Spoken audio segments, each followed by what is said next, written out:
Kamusta mahal na mga manonood? Maligayang pagdating sa aking channel.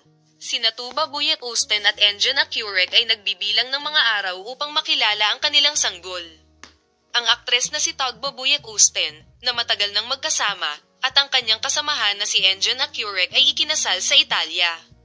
Ang mag-asawa, na nagbibilang ng mga araw upang magkaroon ng isang sanggol, ay magkasama sa unang pagkakataon pagkatapos ng mahabang panahon.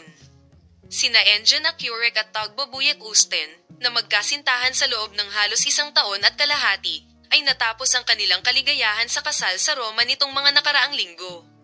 Si Tugba Buyek Usten, na matagal nang sinasabing buntis, ay binatikos ng mga mamamahayag dahil sa kanyang kaligayahan kasama ang sanggol. Kami ay napakasaya na marinig na kayo ay nagiging mga magulang. Isa-isang natutupad ang ating mga pangarap. Itong sagot niya, si Yildiz Tuba Buyek Usten, na nanatiling tahimik tungkol sa mga paratang, ay lumakad kasama ang mga sikat na pangalan sa mundo sa fashion show na ginanap sa loob ng saklaw ng Paris Fashion Week. Inihayag ni Tuba Buyek Usten ang kanyang pagbubuntis sa unang pagkakataon sa post na hawak niya habang hawak ang kanyang tiyan.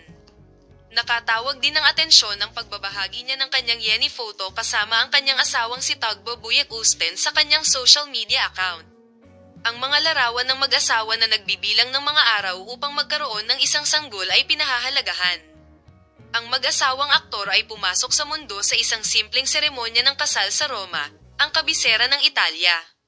Habang nakasuot siya ng damit pangkasal na dinisenyo ni Tuba Buyek Usten, nakasuot din siya ng suot na may puting jacket.